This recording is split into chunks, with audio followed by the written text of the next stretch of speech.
photographs there of a teacher, a campaigner for deaf rights, and now an award-winning actress.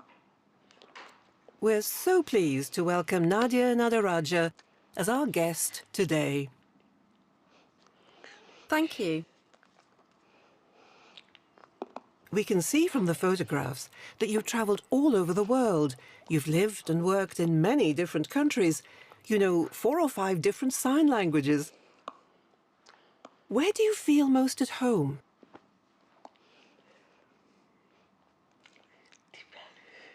I think that depends. England's where I grew up, the culture, the children, school, friends, family. But recently I visited Australia and that's like a second home to me. Australian Sign Language, Auslan, is really derived from BSL going over there. There's that link. So they're both my home, really. Your parents originally came from Sri Lanka, but in 1977 you were born here in England, in Luton. Why did your parents come to England? Really, it started when my father was about 17 or thereabouts.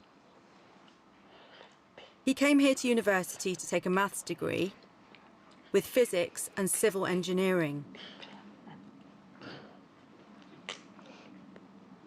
Remember, Sri Lanka, that's the sign name for Sri Lanka, had been colonised by England, so he was already a British citizen and he was able to live here. Later on, he met my mother and they married and moved here. Did your father have any experience of racism? Well, when he went to university in the 60s and early 70s, there was a lot of racism with immigrants arriving and living in England. Interestingly, when he was studying, people did look down on him. They said, "Don't think just because you're at university you'll find a job easily." My dad just ignored them and got on with what he was doing. He succeeded and he's achieved a lot. The same with me. The teachers said, "Poor thing, she's deaf." But my dad believed strongly it doesn't matter if you're deaf or what colour you are. He believed I could succeed. Your older brother's deaf, and then you were born deaf as well. What happened when your parents contacted the education authorities about you? That's interesting. The culture in Sri Lanka is that education's very important. Studying, having a good life and career. So being deaf, their biggest concern was about our education. Luckily, I was born in Luton, where there was a good, thriving deaf community. My parents firmly believed in having strong, positive models for us. They believed in parent power, making decisions for their children, making sure we had a deaf teacher. When I was 5, I did have a deaf teacher, so I saw what I could achieve. It was a positive role model for me, so all my life I felt that was normal. It's marvellous that your parents recognised the importance of deaf role models. How do you think they realised that? Well, I think it was the environment. They had friends with a deaf son the same age as me. The parents were deaf and they had a deaf son. So they asked them what life was like and they described experiences growing up, the poor education. But they'd managed to go to Mary Hare and Burwood Park School. So their education was good and they had good English and they could write well. From meeting other deaf people, my parents wondered why there were such educational differences. So they decided that we should be brought up the same way as their friend's son. At school, when you were still quite young, your teacher asked you and the other pupils who were hearing which famous film star or pop musician or whoever they would pick as a role model. But you wanted somebody very different, didn't you? Tell us who you picked. Well, the topic we were doing at the time was role models, who we wanted to be when we grew up. I put my hand up and I said, "I'm deaf." And there are some local deaf people, but as for a career, the teacher realised. I had an interpreter and everybody else was hearing. There were different ethnic groups, but I was the only one that was deaf. The teacher wrote to my mother and she was taken aback as well. She thought, right, what can I do? So she phoned around like the NDCS and the RNID and they said, "Oh yes, we've got information at our office in London." So she took me down And I saw this book about well, she wasn't a doctor at the time, Tessa Padden, the president of the World Federation of the Deaf. A deaf person there explained to me who she was and what the book said about her. I was absolutely captivated. So I picked her as a role model because of her involvement in human rights and sign language. I'd grown up signing and I thought that was the norm, but as I read, I realised, and also asking around, I realised a lot of people weren't allowed to sign. They were brought up orally, and that really hit me. Also, Lisa was a strong supporter of poorer countries like Sri Lanka, and I started to understand what it was like for them, especially in education. I was inspired by her fight for them, so she was my role model. When you were 13, you went to Mary Hare Grammar School. Your brother was already there, but your experiences were very different. Yes, they were different.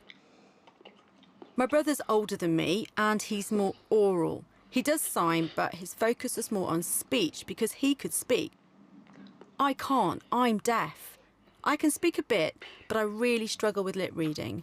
The overhead projectors the teachers used did help me with writing things down, and without them, I would have been nowhere. I had a lovely year group though, and we supported each other. One person would be good at English, another at maths, and we'd all help each other. After school, we'd explain things to each other in sign language, and without them, I would have been lost. Now, you went on to college while your brother went to university. But your experience was better than his in many ways. What happened? At Mary Hare, my brother had been amongst his peers. It was a deaf school with deaf friends. They were all on the same wavelength. It was oral, but there was a shared deaf culture and deaf identity. At the end of sixth form, the teacher never explained to him he could have an interpreter for access at university. They'd always told him he'd had very good speech, and my brother believed what they told him. So he thought he'd be fine and everyone would understand him at university. But in the real hearing world, at university, he was lost.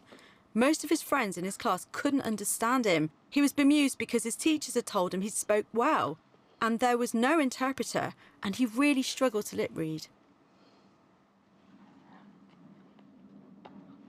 When I went to university, he thought it would be the same thing for me, but I had an interpreter and a brilliant note-taker. Then he realised he could have had the same. He'd never thought to ask because the teachers told him he could speak well. So he'd felt he'd just had to bottle things up and tough it out.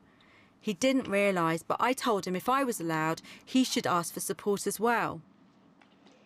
He got some support in the end, but he suffered for it. He had a nervous breakdown. Luckily, my parents and I were there to support him, but he hadn't realised what a difference there was between a deaf school and university. You went on to university to do a BA in Applied Arts. Did you have a clear idea at that time of what you wanted to do?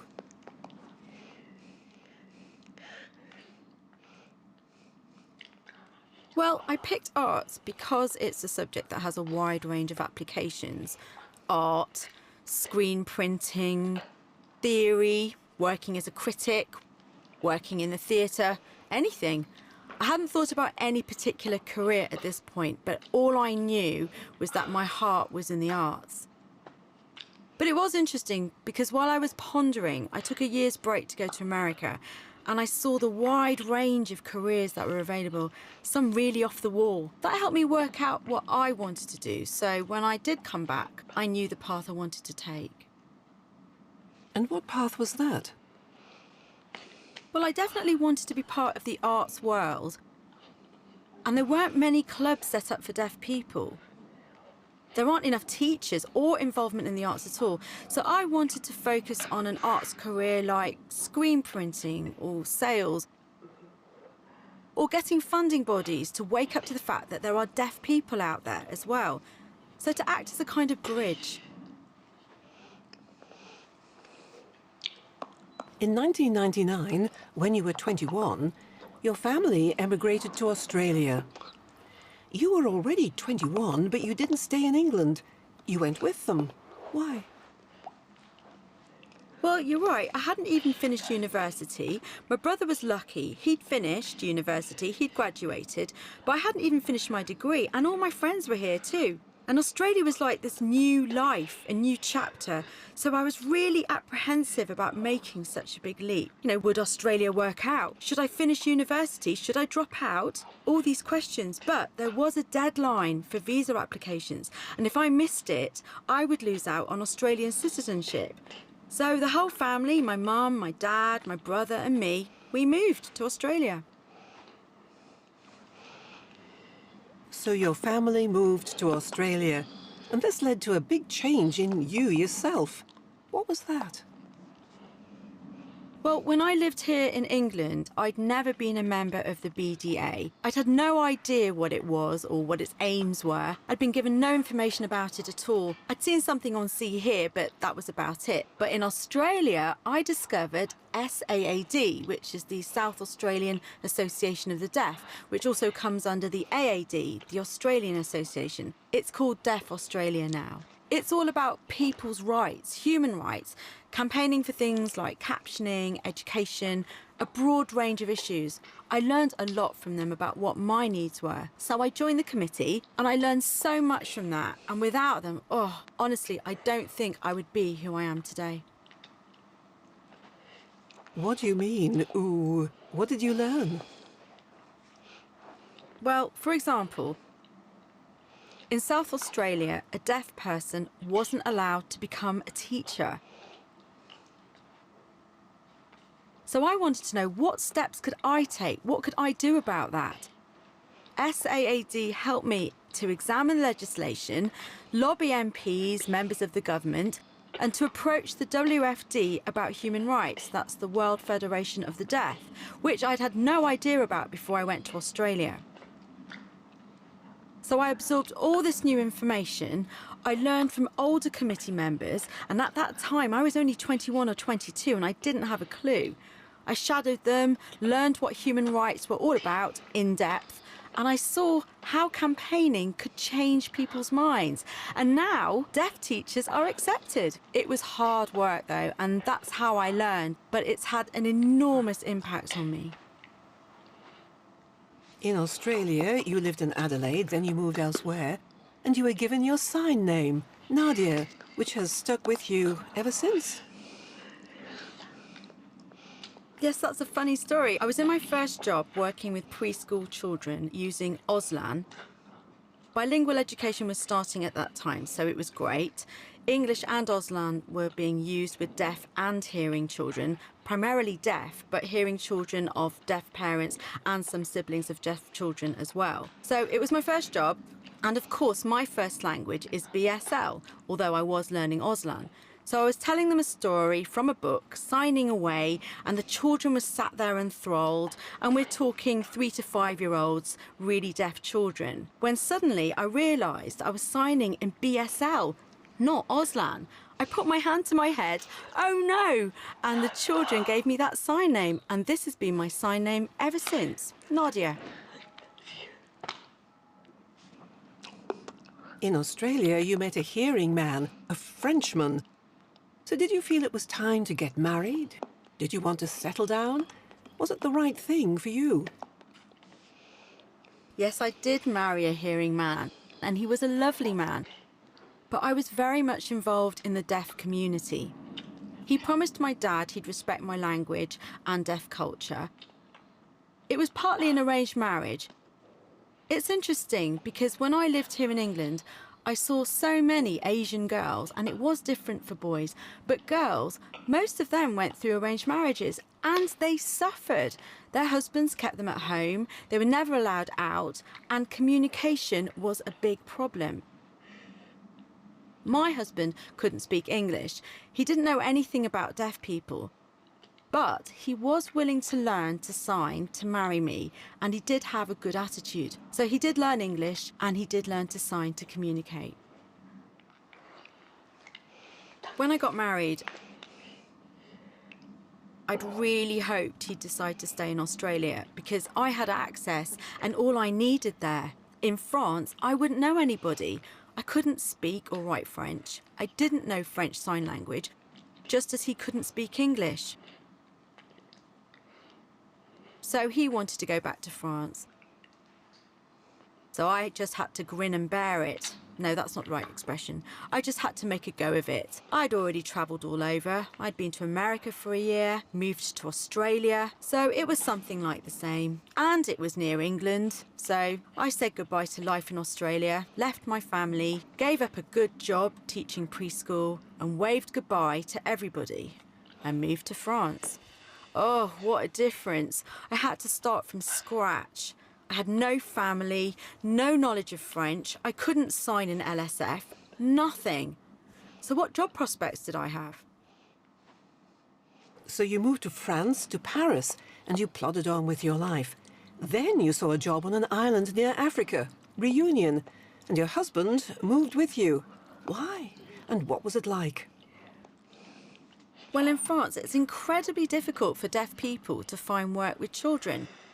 It's not that easy to get a job either. I applied for jobs, sent impressive CVs, but I got nowhere. Then I saw a job advertised in Reunion for a sign language teacher. They wanted LSF, French Sign Language, and by that time I was fluent. And it was exactly halfway between Australia and France. So my husband agreed, thankfully. Then I was offered the job, and then we decided to go for it. So we were on the move again to Reunion. This is the sign name. Reunion is a beautiful place, and the deaf community there is unbelievable. I had the idea of it as a remote place, you know, where people are taught at home, but I couldn't have been more wrong. They're a good, strong people. Their language is a Creole, using spoken French, but with their own sign language. It was tremendous. You said the deaf community on Reunion was unbelievable. What do you mean? Well, in France at that time, the thinking was that these small islands were pitiful. They were remote and education was lagging behind. Their whole lifestyle was lagging behind. All these wrong ideas. It was nothing of the kind. The education was fine. They had the same standards of education as mainland France. But the strength of the community was in its close-knit culture. The French saw them as isolated, but in some ways, it was the French that were ignorant. They hadn't been educated about these islands, which were French islands. Most of them knew nothing about them. What's Reunion? And that was interesting. So you and your husband rubbed along, but later on you separated and got divorced. Why do you think that happened? Yes, it was sad that we got divorced, but we were really going down different paths. He'd always encouraged me to be involved in the deaf community, never held me back. He understood the importance of my language to me and that I wanted to go on learning. And he knew I struggled in the hearing world. And he was always very considerate and encouraged me to mix with deaf people. But in the end, our paths just diverged and there was nothing to keep us together. So we decided to separate. We had an amicable divorce. He got on with his life and I got on with mine in the deaf community.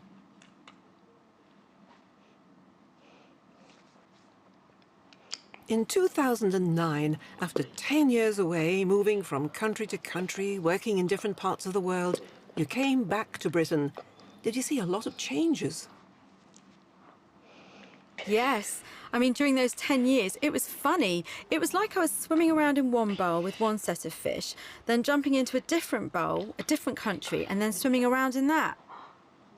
When I came back, I did see things from a new perspective. There were huge changes.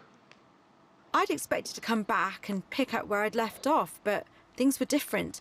Like, there's more accessibility now, which is positive, but the deaf community seemed to be shrinking and fragmenting. So there's good access compared with Reunion, where the deaf community still faces barriers all the time. But the community over there is strong and growing, and it's preserving its language and its culture. In England, though, access has grown, but the community is fragmented and shrinking.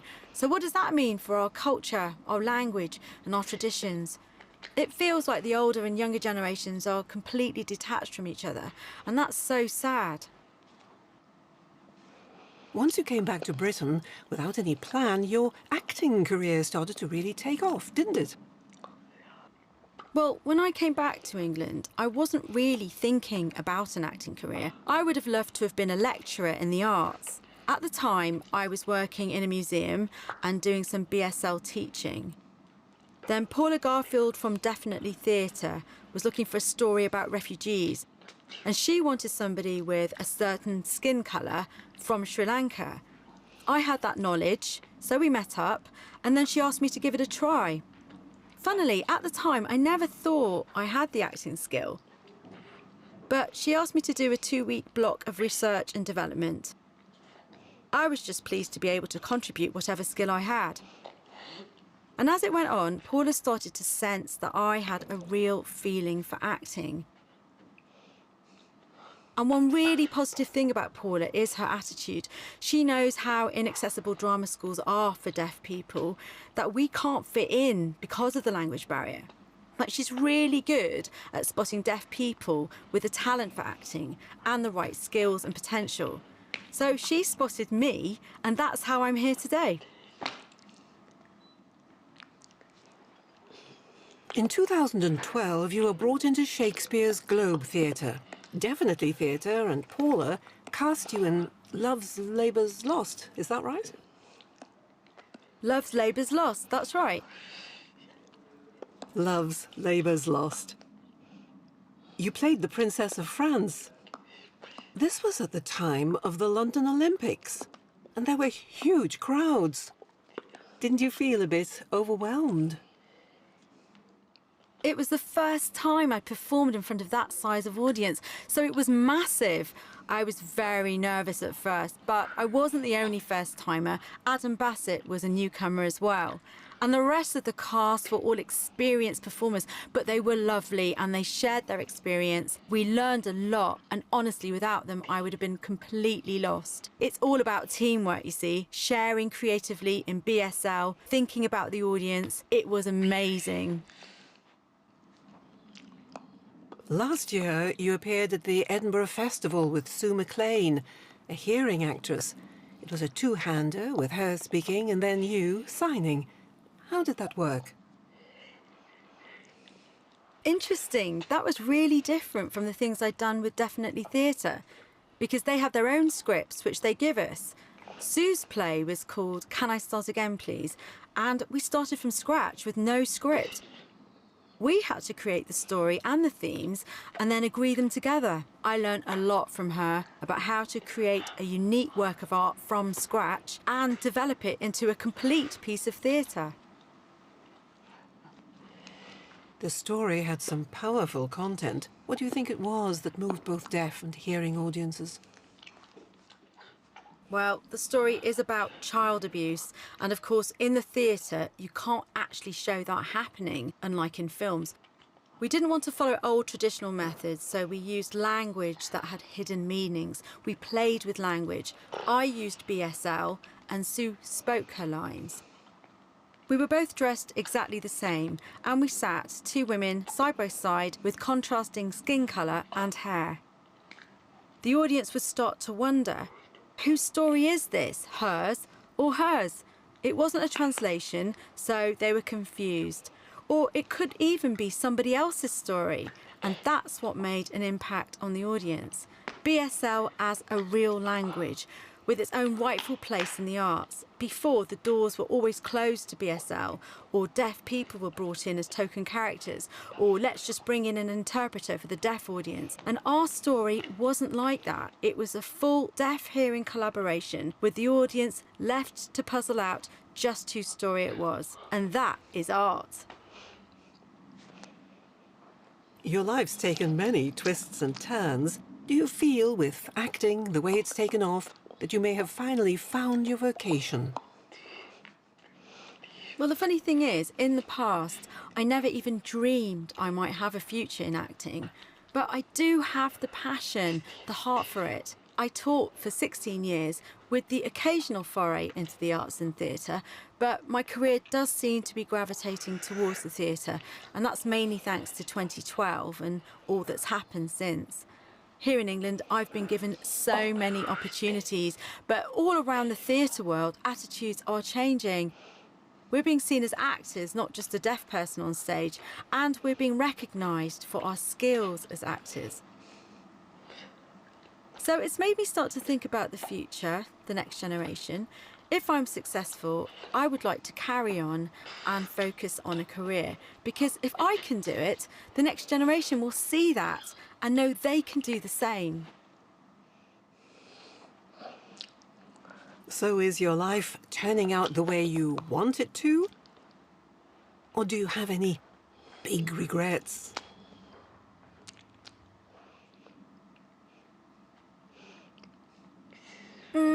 Let me think.